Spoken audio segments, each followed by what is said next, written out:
लेक करत होती पोलीस भरतीची तयारी। ओबीसी आरक्षण गेल्यानं वडिलांना आलं नैराश्य, नंतर टोकाचं पाऊल उचलत। मनोज जरांगे पाटील यांनी मराठा समाज ओबीसी प्रवर्गातून आरक्षण मिळवण्यासाठी मुंबईत धडकले होते। त्यानंतर राज्य सरकारने अध्यादेश करत मराठवाड्यातील मराठ्यांना हैदराबाद गॅझेटच्या आधारे आरक्षण दिलं। मात्र आता त्यानंतर ओबीसी प्रवर्गातील लोक पेटून उठले आहेत। तसेच नुकत्याच आता लातूरमधील एका तरुणाने आत्महत्या करून आपलं जीवन संपवलं होतं। त्याच्या भेटीला मंत्री छगन भुजबळ गेले होते। त्यानंतर आता आणखीन एका ओबीसी आरक्षण बचावासाठी तरुणाने आत्महत्या केली आहे। बीड जिल्ह्यातील पिंपळनेर येथील गोरक्षक देवडकर यांनी टोकाची भूमिका घेऊन गळफास लावून घेऊन आत्महत्या केली। गोरक्षक देवडकरची मुलगी पोलीस भरतीची तयारी करत होती। ओबीसीतलं आरक्षण संपत असल्याने नैराश्याने गोरक्षक देवडकरने टोकाचं पाऊल उचलून आत्महत्या केली आहे। घरातील कर्ता पुरुष गेल्याने कुटुंबाचे हाल होतील अशी हळहळ कुटुंबियांनी केली होती।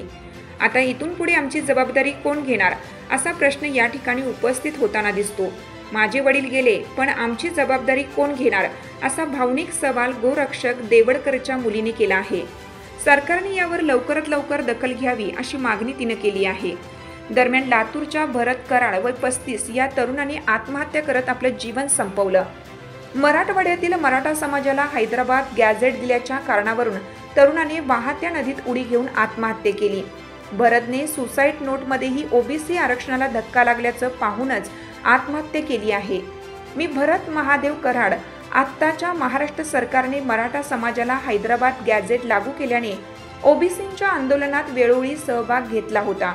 तरीही ओबीसींविरोधात GR काढल्यामुळे मी माझे जीवन कायमस्वरूपी गमावत आहे।